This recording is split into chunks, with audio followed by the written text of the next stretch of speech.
ભરૂચ અંકલેશ્વર માર્ગ પર મગર દેખાઈ હોવાના સમાચાર વાયુવેગે પ્રસરતા જ ઘટના સ્થળે લોકોને મગર જોવા માટે મોટા પ્રમાણમાં ટોળા ઉમટી પડ્યા હતા.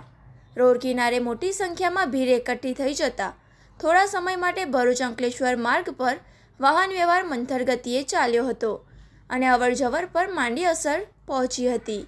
સ્થાનિકોના જણાવ્યા અનુસાર આ ચોક્કસ વિસ્તારમાં વર્ષમાં 2 થી 3 વાર મગર નજરે પડે છે. પરિસ્થિતિની ગંભીરતા જોઈને વન વિભાગ દ્વારા અગાઉથી જ અહીં મગરની હયાતી દર્શાવતા ચેતવણીના બેનરો પણ મારવામાં આવેલા છે.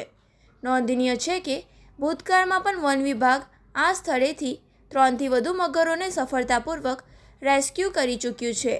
ઘટના અંગેની જાણ થતાં જ વન વિભાગ અને સ્થાનિક તંત્રનો કાફલો તુરંત સ્થળ પર પહોંચી ગયો હતો.